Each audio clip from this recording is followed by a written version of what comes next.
अस्सलाम वालेकुम मतीउल्लाह जान MJ TV। 2 दिन बाद इंतखाबात हैं, यानी कि परसों 8 फरवरी को, और PTI पाकिस्तान तहरीक इंसाफ बग़ैर एक इंतखाबी निशान के इलेक्शन लड़ने जा रही हैं। उनके इंतखाबी निशान ना होने की एक बड़ी वजह सुप्रीम कोर्ट का वो फ़ैसला था जिसमें इलेक्शन कमीशन के उस हुक्म को बरकरार रखा गया था जिसमें तहरीक इंसाफ को इंट्रा पार्टी इलेक्शन ना कराने की सज़ा के तौर पे उसको उसके इंतखाबी निशान यानी बल्ले से महरूम कर दिया गया था। सुप्रीम कोर्ट का फ़ैसला चीफ जस्टिस कादी फ़ायज़ ईसा का तहरीर करदा है और उस फ़ैसले के ख़िलाफ़ अब एक नज़रसानी की दरख्वास्त दायर की गई है आज ही की तारीख़ में। और तहरीक इंसाफ ने सुप्रीम कोर्ट के उस फ़ैसले के बाद वक्त कम था, नज़रसानी की दरख्वास्त दायर करने की बजाय इलेक्शंस की तैयारी को तरजीह दी और बैलेट पेपर भी छप चुके हैं और उन पे तहरीक इंसाफ के उम्मीदवारान अलग अलग निशानात के साथ पूरे पाकिस्तान में इलेक्शन लड़ रहे हैं। मगर अब यानी कि आज 6 फरवरी को सुप्रीम कोर्ट के फ़ैसले के ख़िलाफ़ नज़रसानी की दरख्वास्त दायर करने का क्या मकसद है, मतलब है। यकीनी तौर पे इसके पीछे भी एक वजह है और बज़ाहिर जो वजह नज़र आ रही है वो यही है कि मालूम नहीं 8 फरवरी को क्या हो, मालूम नहीं 8 फरवरी के बाद क्या हो, मालूम नहीं कि ये जो दरख्वास्त गुज़ार हैं PTI के अहदेदारान हैं 8 फरवरी को या 8 फरवरी के बाद उनके पास इतना वक्त हो कि वो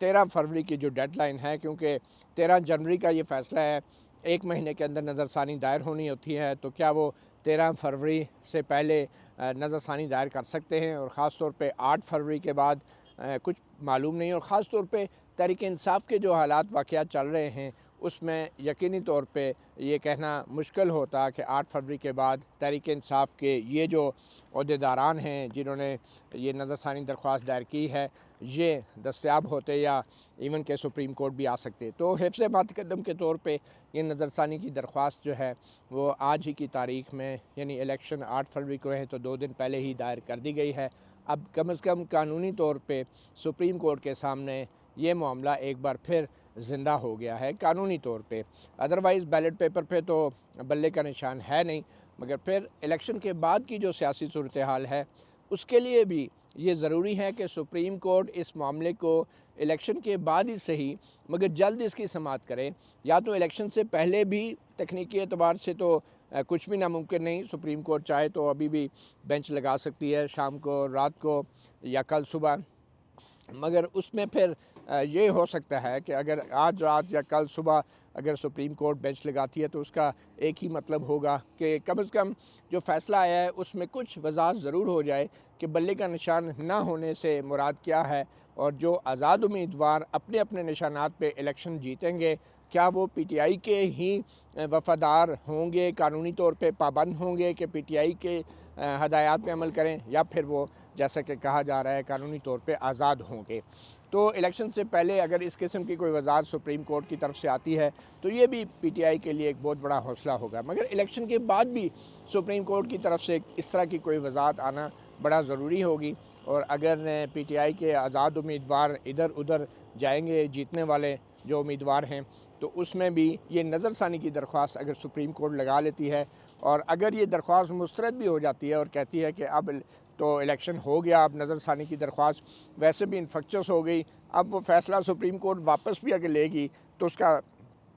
PTI को कोई फ़ायदा नहीं होगा, क्योंकि अब तो 5 साल पड़े हैं, PTI चाहे तो जब भी इलेक्शन करा ले, और फिर वैसे भी 5 साल ना भी सही तो अब इलेक्शन के बाद तो किसी वक्त भी PTI इलेक्शन करा सकती है। तो तकनीकी एतबार से अगर ये नज़रसानी की दरख्वास्त परसों 8 फरवरी के इलेक्शन से पहले लगती है तो फिर तो उसका कोई फ़ायदा या कोई नुकसान हो सकता है। लेकिन इलेक्शन के बाद जो है इसका सिर्फ़ और सिर्फ एक ही फ़ायदा होगा कि नज़रसानी के बाद सुप्रीम कोर्ट कुछ अपने फ़ैसले को अगर बरकरार भी रखती है तो कम से कम वो ये वज़ाहत ज़रूर कर सकती है कि जो आज़ाद उम्मीदवार PTI के आज़ाद उम्मीदवार अपने अपने निशानात पे जीते हैं क्या वो पार्टी के डिसिप्लिन के पाबंद होंगे या नहीं। तो ये वज़ाहत भी PTI को एक बड़ा हौसला दे सकती है और इम्कान है कि ऐसी चीज़ हो भी सकती है अगर ये नज़रसानी की दरख्वास्त इलेक्शन के बाद भी लगती है। मगर इस नज़रसानी की दरख्वास्त में कुछ इंतहाई दिलचस्प मामलात सामने लाए गए हैं और बड़े तवाज़ुन से और बड़ी तरतीब से कुछ हक़ाइक़ को बयान किया गया है, जिसका जानना इंतहाई ज़रूरी है कि किन हालात में सुप्रीम कोर्ट ऑफ पाकिस्तान ने चीफ जस्टिस काज़ी फ़ाइज़ साहब की सरबराही में कायम 3 रुकनी बेंच ने, जिसमें जस्टिस मोहम्मद अली मज़हर थे और जस्टिस मुसर्रत हिलाली, उन्होंने किन हालात में और किन वजूहात की बिना पे बल्ले के निशान से PTI को महरूम किया था। तो उस फैसले के ख़िलाफ़ किस किस्म के दलाइल दिए गए हैं और क्या हवालाजात दिए गए हैं, मैंने अपनी सादा ज़ुबान में इसको अंग्रेज़ी की इस पटिशन को उर्दू में कुछ अहम नुकात तर्जुमा करके लिखे हैं, सिर्फ़ आम लोगों को बताने के लिए कि PTI क्यों सुप्रीम कोर्ट के फ़ैसले को एक गलत फ़ैसला कह रही है, और हम जैसे लोग भी ये समझ रहे हैं कि शायद ये फ़ैसला मुख्तलिफ होना चाहिए था और शायद ये लेवल प्लेइंग फील्ड नहीं है। तो वो नुकात बयान कर देते हैं जो इस नज़रसानी की पटिशन में PTI की तरफ से दायर किए गए हैं। PTI ने सबसे पहला जो नुक्ता उठाया है सुप्रीम कोर्ट के बल्ले के निशान छीनने के फ़ैसले के हवाले से, तो सबसे पहली दलील उनकी ये है कि जो सुप्रीम कोर्ट के माजी के फ़ैसले हैं उनमें ये तय है, ये असूल तय है कि हाई कोर्ट के फ़ैसले उस वक्त तक सुप्रीम कोर्ट तब्दील नहीं करती जब तक वो इंतहाई मज़ाक़ खेज़ या शॉकिंग या नाकाबिले यकीन ना हो। तो सुप्रीम कोर्ट अपीलों की समात में हाई कोर्टों के फ़ैसलों को अचानक से तब्दील नहीं करती। और पेशावर हाई कोर्ट ने, आपको याद होगा, फ़ैसला दिया था कि बल्ले का निशान बहाल हो गया था और उस फैसले के ख़िलाफ़ इलेक्शन कमीशन सुप्रीम कोर्ट में आया था। तो सुप्रीम कोर्ट ने फिर कहा था कि इलेक्शन कमीशन का फ़ैसला दुरुस्त है और बल्ले का निशान PTI से छिन गया था। तो पहला असूल, पहला नुक्ता ये था इस नज़रसानी की दरख्वास्त में। फिर इस दरख्वास्त में, नज़रसानी की दरख्वास्त में, ये भी कहा गया है कि सुप्रीम कोर्ट हाई कोर्ट के फ़ैसलों के ख़िलाफ़ अपील की समात में हक़ाइक़ का खोज नहीं लगाती, वो हक़ाइक़ जो हाई कोर्ट तय कर चुकी होती है। यानी सुप्रीम कोर्ट कभी इन्वेस्टिगेटर बन के, नए सिरे से आयोग बन के हक़ाइक़ को खोज नहीं लगाती। हाई कोर्ट में हक़ाइक़ तय हैं, सिर्फ लॉ पॉइंट के ऊपर फ़ैसले करती हैं। अगला नुक्ता ये है नज़रसानी की दरख्वास्त में कि इलेक्शन कमीशन ने भी ये करार नहीं दिया था कि PTI के अंदर इंतखाबात हुए ही नहीं, जो अब सुप्रीम कोर्ट ने ज़ेरे नज़रसानी फ़ैसले में करार दे दिया है। इलेक्शन कमीशन ने महज पार्टी के चीफ इलेक्शन कमिश्नर की तैनाती पर एतराज़ उठाया था। सुप्रीम कोर्ट ने यह गलत तौर पे करार दिया है कि सियासी जमातों के अंदरूनी इंतखाबात का जायज़ा लेने के लिए इलेक्शन कमीशन को अदालती अख्तियार हासिल है। यानी कि इलेक्शन कमीशन कोई अदालत नहीं है कि वो सियासी जमातों के इंतखाबात के जो हक़ाइक़ है उन सियासी जमातों के इंतखाबी अमल के अंदर जाके ये हक़ाइक़ मालूम करें। और सुप्रीम कोर्ट ने यह भी गलत तय किया है कि इलेक्शन कमीशन ये तय कर सकता है कि किसी जमात के अंदर उस जमात के आइन के मुताबिक इलेक्शन हुए या नहीं, या फिर ये कि ECP पार्टी के कारकुनों के बीच तनाज़ात पर कोई फ़ैसला दे सकता है। तो नज़रसानी की दरख्वास्त कह रही है कि ये फ़ैसला सुप्रीम कोर्ट का गलत है कि इलेक्शन कमीशन ऑफ पाकिस्तान के पास ऐसा करने का अख्तियार है। पर जो कानूनी नुक्ते उठाए हैं वो बड़े दिलचस्प हैं, क्योंकि सुप्रीम कोर्ट ने कहा था ना कि इलेक्शन एक्ट का सेक्शन 208 है, सेक्शन 209 है, सेक्शन 215 है। अब इन सेक्शन में क्या कहा गया और PTI क्या कह रही है अपनी नज़रसानी की दरख्वास्त में कि सुप्रीम कोर्ट ने इन सेक्शंस की जो तशरीह की है, जो कानून की तशरीह की है, आइन तो बाद में आएगा, वो भी गलत तशरीह की है। तो नज़रसानी की दरख्वास्त में कहा गया है कि जो इलेक्शन एक्ट का सेक्शन 208 है उसके तहत पार्टी अपने अंदर इलेक्शन करवाएगी, इंट्रा पार्टी इलेक्शन करवाएगी। और जबकि 208(5) जो है वो कहता है कि इलेक्शन ना होने की सूरत में शोकाज नोटिस और फिर जुर्माना जो 1 से 2 लाख रुपए हो सकता है वो आयद किया जाएगा। और फिर 209 कहता है कि इलेक्शन कराने के बाद party election commission of Pakistan को सर्टिफिकेट जमा कराएगी। तो इस पे दरख्वास्त में कहा गया है कि 209 के तहत इलेक्शन कमीशन जो है वो सर्टिफिकेट जमा कराने के बाद जो पार्टी जमा कराती है उसे शाया कराने का पाबंद है 7 दिन के अंदर। और इलेक्शन एक्ट में ये नहीं कहा गया कि election commission of Pakistan party के आइन के, यानी सियासी जमात के आइन के मुताबिक इलेक्शन होने की अपनी तसल्ली करेगा। यानी कि इलेक्शन कमीशन का अख्तियार जो है वो एक परफॉर्मा उसकी जुरिस्डिक्शन है, वो एक रस्मी कार्रवाई है। अगर पार्टी ने सर्टिफिकेट दे दिया तो इलेक्शन कमीशन पाबंद है। और इन सेक्शन में ये कहीं नहीं कहा गया कि इलेक्शन कमीशन तसल्ली करेगा कि पार्टी का आइन क्या कहता है और पार्टी के आइन के मुताबिक इलेक्शन हुए हैं या नहीं। ये नहीं कहा गया कि election commission of Pakistan party आइन के मुताबिक इलेक्शन होने की तसल्ली करेगा। और फिर सेक्शन 215 का जो हवाला दिया गया है जिसके तहत इलेक्शन का सिंबल छीना गया है, उसके हवाले से इस नज़रसानी दरख्वास्त में PTI ये कह रही है कि सेक्शन 215 में 209 के तहत सिर्फ सर्टिफिकेट जमा ना कराने पर निशान वापस लेने का जिक्र है। यानी निशान वापस लेने जो है वो मशरूत है अगर सर्टिफिकेट जमा ना कराया जाए। 208 के तहत इंट्रा पार्टी इलेक्शन ना कराने की बात, यानी 215 में जो निशान लेने का अख्तियार देता है उसमें ये नहीं कहा गया कि जो 208 की रिक्वायरमेंट है पार्टी के अंदर इलेक्शन कराने की, अगर वो ना हुई तो फिर निशान लिया जाएगा। उसमें सिंपल ये कहा गया कि अगर सर्टिफिकेट जमा ना किया गया। फिर इस दरख्वास्त में कहा गया कि सुप्रीम कोर्ट के पुराने फैसलों में सज़ाओं के दायराकार को शक के फ़ायदे की बुनियाद पे महदूद किया गया था। यानी ये सज़ा है इलेक्शन सिंबल छीनना। तो जितने पुराने सुप्रीम कोर्ट के फ़ैसले हैं उसमें कहा गया किसी कानून में अगर कोई सज़ा दी गई है तो उस सज़ा का जो इतलाक़ है उसको महदूद किया गया है, और उसमें अगर कोई डाउट है कि ये सर्टिफिकेट जमा होने से मशरूत था या एक्चुअली इलेक्शन जो है आइन के पार्टी आइन के मुताबिक कराने से, अगर कोई डाउट था तो ये शक का फ़ायदा मुलज़म को मिलता है सज़ा के इतलाक़ का। यानी कि सिर्फ जुर्माना भी किया जा सकता था, पूरा निशान ले लेना पार्टी का ये नहीं। तो ये सुप्रीम कोर्ट के पुराने फ़ैसले हैं कि सज़ा का जो इतलाक़ है उसको शक के फ़ायदे की बुनियाद पर महदूद किया जा सकता है, जो सुप्रीम कोर्ट ने नहीं किया। जबकि सुप्रीम कोर्ट ने पार्टी इलेक्शन मुतल्लक महज सर्टिफिकेट जमा ना कराने की सज़ा को पार्टी के आइन के मुताबिक इलेक्शन ना कराने पर भी लागू कर दिया है। सुप्रीम कोर्ट ने फैसले में आइन के आर्टिकल 17 के तहत तंजीम साजी के बुनियादी इंसानी हक पर एक मातहत कानून को तरजीह दी गई है। यानी आर्टिकल 17 जो है बुनियादी जो हक है तंजीम साजी का, उसके ऊपर एक इलेक्शन एक्ट को तरजीह दे दी गई है। इसके नतीजे में आवाम की बड़ी तादाद को अमली तौर पे वोट के हक से महरूम कर दिया गया है। ऑब्वियसली अब जब लोगों को पता ही नहीं होगा, 40-40 उम्मीदवार होंगे, छोटे छोटे नाम लिखे होंगे, कागज़ भी जितना था उसके मुताबिक ही फिर बैलेट पेपर छपा है, तो लोगों को तो अपनी मर्ज़ी का उम्मीदवार ढूंढने में भी बड़ी तलाश होगी, चाहिए जाए कि उसको वोट देना। तो ये इसमें कहा गया है कि वोट देने का हक भी छीन लिया गया है। अच्छा, जिसके बायस तंजीम साजी का बुनियादी हक महज एक ख्वाब रह गया है। 1988 में बेनज़ीर भुट्टो बनाम वफाक पाकिस्तान में 11 जजों ने यह करार दिया था कि सियासी जमातों को कानून के तहत अपने मंशूर शाया करने पर मजबूर करना और पार्टी के अंदरूनी इंतखाबात पे मजबूर करना सियासी जमातों के अंदरूनी मामलात में बेजा मुदाखलत के मुतरादिफ है। यानी 1988 बेनज़ीर भुट्टो केस, जिसका हवाला जस्टिस काजी फ़ाइज़ ने अपने फ़ैसले में दे के कहा था कि इसमें भी कहा गया है कि इंतखाबी निशान जो है इंतखाबी पार्टी के अंदर इलेक्शन से मशरूत है। इसमें उसी फ़ैसले की 11 जजों के फ़ैसले की बेनज़ीर भुट्टो केस की एक मुख्तलिफ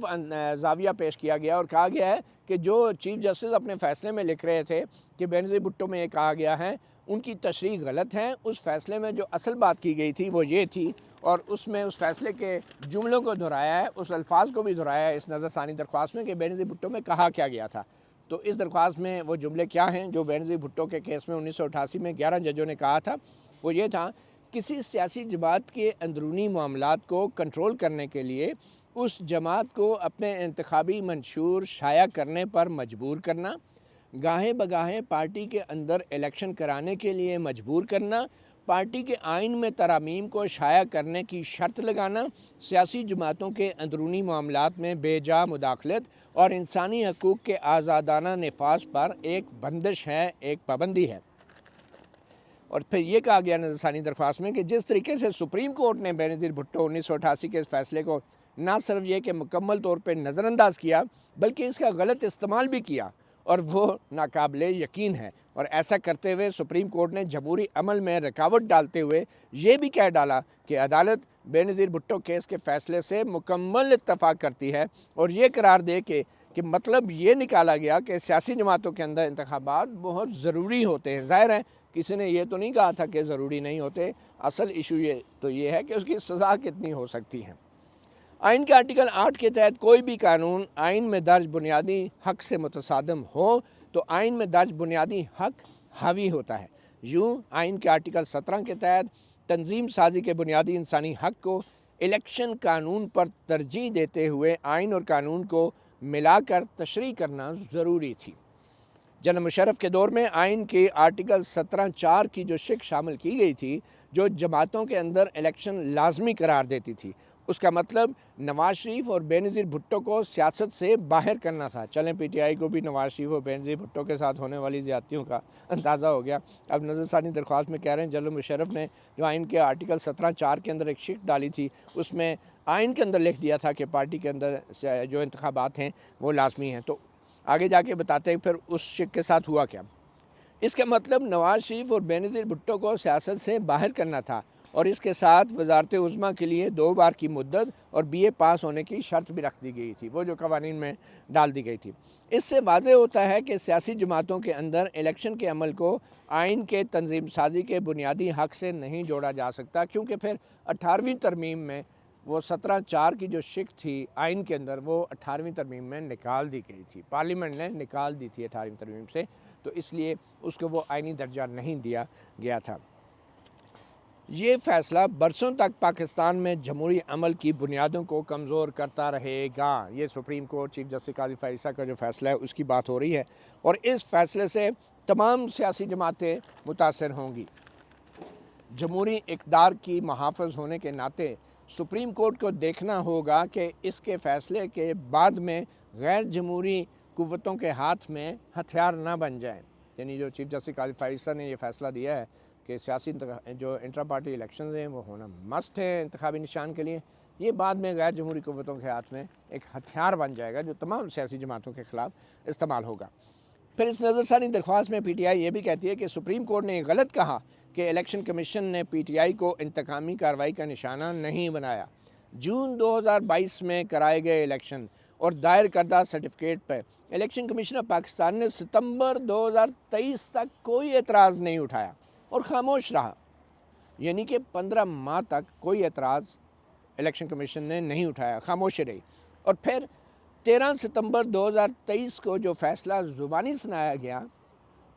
वो 2 माह गुजरने के बाद 23 नवंबर 2023 को जाके एक मुख्तलिफ फ़ैसला सुना दिया गया। अब ये भी देखें, 15 माह एक और फिर 2 महीने फ़ैसला महफूज रखा। सुप्रीम कोर्ट ने इन हक़ाइक़ को नज़रअंदाज किया।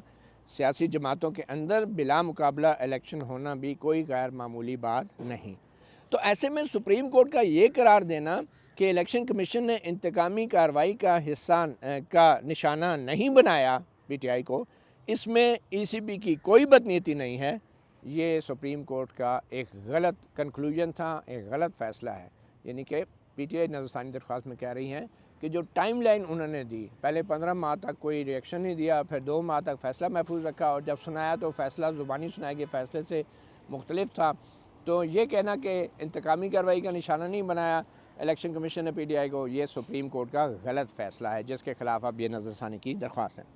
सुप्रीम कोर्ट ने पीटीआई के रवैये का जायज़ा तो लिया, मगर रियासती इदारे इलेक्शन कमीशन ऑफ पाकिस्तान के कंडक्ट का जायज़ा नहीं लिया। इलेक्शन कमीशन ऑफ पाकिस्तान ने इलेक्शन प्रोग्राम के ऐलान के बाद पीटीआई का निशान वापस लेने का फ़ैसला किया, जिसका इतलाक़ अगले इलेक्शन पर ही हो सकता था और इसका इतलाक़ माजी से नहीं किया जा सकता था। लाहौर हाई कोर्ट में ज़ेर अल्तवा दरख्वास्तों का भी जिक्र हुआ, क्योंकि चीफ जस्टिस फ़ाइज़ ने कहा कि वहाँ भी लाहौर हाई कोर्ट में भी दरख्वास्तें दायर की गई थी, पेशावर हाई कोर्ट में भी की गई थी और चीफ जस्टिस फ़ाइज़ ने यह भी फ़ैसले में लिखा था कि बज़ाहिर फोरम शॉपिंग लगती है कि अपनी मर्ज़ी की अदालत में चला जाए कोई भी दरख्वास्त गुजार, कानून के मुताबिक ऐसे नहीं हो सकता। तो उसका जवाब इस नज़रसानी दरख्वास्त में पीटीआई ये दे रही हैं कि लाहौर हाई कोर्ट में ज़ेर अल्तवा दरख्वास्तें पेशावर हाई कोर्ट की दरख्वास्तों से फ़र्क थी और फ़रीक भी मुख्तलिफ थे। 2 मुख्तलिफ तारीख़ों के इंट्रा पार्टी इलेक्शन ज़ेर गौर थे और फ़रीक़ैन भी उसमें अलग अलग थे। सुप्रीम कोर्ट ने अपने फ़ैसले में दुरुस्त हक़ाइक़ बयान नहीं किए, फिर आगे जाके पॉइंट आउट कर रहे हैं कि सुप्रीम कोर्ट ने कुछ हक़ाइक़ जो बयान किए वो भी दुरुस्त नहीं है अपने फ़ैसले में। एक पैराग्राफ का हवाला देते हुए जिसमें सुप्रीम कोर्ट ने लिखा था कि इलेक्शन कमीशन ने 24 मई 2021 को नोटिस जारी किया और फिर सेक्शन 208 के तहत शोकाज नोटिस जारी किया और अब पीटीआई के आखिरी इलेक्शन को भी 5 साल गुजर चुके थे। तो इसका हवाला देते हुए पीटीआई की नज़रसानी में कहा गया कि ये गलत बात है, क्योंकि इलेक्शन कमीशन ने ख़ुद 1 साल तक मोहलत दी थी। इलेक्शन हुए भी जून 2022 में और इलेक्शन कमीशन ने 15 महीने बाद इलेक्शन दोबारा करवाने के लिए महज 20 दिन दिए। यानी कि 15 महीने बाद 23 नवंबर 2023 को जब इलेक्शन शेड्यूल भी अनाउंस हो चुका था, महज 20 दिन दिए इलेक्शन कराने के। तो ये कहना कि 5 साल गुजर चुके थे और 21 जून को पहला 2021 को जून 2021 में पहला नोटिस दिया गया, फिर शोका दिया गया, तो ये बात हक़ाइक़ के मुनाफी है। और फिर सुप्रीम कोर्ट का ये कहना कि पीटीआई पार्टी में जमहूरियत नहीं चाहती, ये न सिर्फ यह कि मुकम्मल तौर पे गलत है, बल्कि किसी एक सियासी जमात के लिए ये रिमार्क्स देना सुप्रीम कोर्ट को ज़ेब नहीं देता। पीटीआई ने इलेक्शन कमीशन के हर हुक्म और हिदायत पर मुकम्मल अमल दरामद के लिए भरपूर इक़दाम उठाए और कानूनी तौर पे अपनी अपील का हक़ भी इस्तेमाल किया। इसलिए लाजम है कि इस फ़ैसले पर नज़रसानी करते हुए इसे वापस लिया जाए और एक सियासी जमात से मुतल्लिक़ फ़ैसले में लिखे गए रिमार्क्स को हज़फ किया जाए, यानी कि पीटीआई पार्टी में जमहूरियत नहीं चाहती। वैसे तो हमारा ज़ाती तौर पे भी ये ख्याल है कि शायद पीटीआई बल्कि कोई भी सियासी जमात अपने अंदर जमहूरियत नहीं चाहती, मगर क्या सुप्रीम कोर्ट के फ़ैसले में किसी एक सियासी जमात के बारे में बाक्स देना ये बनता है या नहीं, यही वो सवाल है जो कि इस नज़रसानी दरख्वास्त में उठाया गया है। फिर आगे जाके नज़रसानी दरख्वास्त में ये भी लिखा गया कि सुप्रीम कोर्ट का ये कहना कि हमने पार्टी के वकला से बार बार कहा कि हमें पार्टी इंतखाबात के होने मुतल्लिक़ कोई एक सबूत दिखा दिया जाए और वो ऐसा नहीं कर सके, ये हक़ाइक़ के बरअक्स है। ये नज़रसानी में कहा गया, क्योंकि इलेक्शन कमीशन ने भी अपने हुक्म में ये नहीं कहा था कि पीटीआई ने इलेक्शन कराए ही नहीं, महज पार्टी के इलेक्शन कमिश्नर की तैनाती को गैर कानूनी करार दिया गया था इलेक्शन कमीशन के फ़ैसले में। वाज़ेह तौर पर पार्टी में इलेक्शन होने की हकीकत को इलेक्शन कमीशन ने भी तस्लीम किया था। मतलब सुप्रीम कोर्ट ने तो ये भी कह दिया ना कि हमें तो सबूत ही नहीं मिला कि कोई इलेक्शन हुए हैं। तो उन्होंने कहा ये बात नहीं है, ये बात तो इलेक्शन कमीशन ने भी नहीं की जो सुप्रीम कोर्ट कह रही है अपने फ़ैसले में। इलेक्शन कमीशन ऑफ पाकिस्तान के पास ना तो अख्तियार है, ना ही सियासी जमातों के अंदर होने वाले इलेक्शन को जाँचने की तकनीकी सलाहियत। ये मामला कोई कारकुन सिविल कोर्ट में ज़रूर ले जा सकता था, मगर इलेक्शन कमीशन ऑफ पाकिस्तान में नहीं। तो ये वो नज़रसानी की दरख्वास्त है, इसमें अब मज़ीद कुछ कहने की ज़रूरत नहीं है, बर वक्त दायर कर दी गई है। बर वक्त इसलिए कहूँगा कि 8 फरवरी उसके बाद के हालात का किसी को नहीं मालूम। कम से कम फिर ये नहीं होगा कि कंडोनेशन ऑफ डिले, यानी मुद्दत में थोड़ी तोसी की दरख्वास्त करनी पड़ेगी। और बहुत कम ऐसा होता है कि चीफ जस्टिस काजी फायरी साहब इस तरह की डिलेड जो दरख्वास्तें हैं उनके ऊपर मोहलत दें। वैसे भी सुप्रीम कोर्ट हर एक दरख्वास्त को अगर ये मोहलत देना शुरू हो जाए कि जब मर्ज़ी है नज़रसानी फ़ाइल कर दे। याद रहे कि ये नज़रसानी है, ये अपील नहीं है, क्योंकि ये हाई कोर्ट के फ़ैसले के ख़िलाफ़ अपील आई थी और उसमें सुप्रीम कोर्ट ने फ़ैसला दिया था। अब इसके ऊपर जब नज़रसानी होगी तो नज़रसानी का दायरा कार बहुत महदूद होता है। उसमें ये असूल तय है सुप्रीम कोर्ट का कि कोई ऐसी गलती कि जो कि फ़ैसले के सरफेस पे नज़र आ रही हो, error floating on the surface, तो वो गलती जो इसमें नुक्ते पॉइंट आउट किए गए हैं, इसमें बार बार ये तो कहा गया है कि इरोनियस हैं ये चीज़ें, मगर क्या अब सुप्रीम कोर्ट इस फ़ैसले को रिव्यू के अंदर इलेक्शन होने के बाद वापस लेगी? अगर ऐसा मुमकिन ना भी हो तो यकीनी तौर पे रिव्यू के फ़ैसले के अंदर कुछ ऐसी वजाहत ज़रूर आ सकती है कि अगर किसी पार्टी को निशान नहीं भी मिला तो उस पार्टी के हमायत याफ्ता उम्मीदवार अगर मुंतखब हो जाते हैं तो क्या वो अपनी पार्टी के डिसिप्लिन के पाबंद रहेंगे या नहीं, क्योंकि पार्टी फ़हरिस्त में तो शामिल है। ये और बात है उनका अभी कोई लीडर नहीं है, और अगर पार्टी इलेक्शन कमीशन की फ़हरिस्त में शामिल है तो फिर ऑब्वियसली उसके पार्टी का डिसिप्लिन के ऊपर भी इतलाक़ होगा। और अगर देखा जाए तो इससे पहले चीफ जस्टिस उम्मता बंदयाल ने 63A जो आइन की शिक है उसकी तशरीह करके पार्टी के अंदरूनी मामलात में मुदाखलत की थी, और अब जो सुप्रीम कोर्ट ने ये जो फ़ैसला दिया है ये भी एक 63A जैसे फ़ैसले ही लगता है, क्योंकि इसके अंदर भी पार्टी के अंदर होने वाले इंतखाबात के जो फैक्ट्स हैं, हक़ाइक़ हैं, उनके ऊपर सुप्रीम कोर्ट ऑफ पाकिस्तान ने राय दी है। तो इसका जैसा कि नज़रसानी दरख्वास्त में ख़बरदार किया गया है, इसका असर ये भी हो सकता है कि जो गैर जमहूरी क़ुव्वतें हैं उनके हाथ में एक हथियार आ जाएगा और फिर कोई भी सियासी जमात जो है पीटीए के ख़िलाफ़ दिए गए इस फ़ैसले के असरात से बच नहीं पाएगी। मतियुल्लाह जान, MJ TV से इतना ही। इजाज़त दीजिए। अल्लाह हाफ़िज़।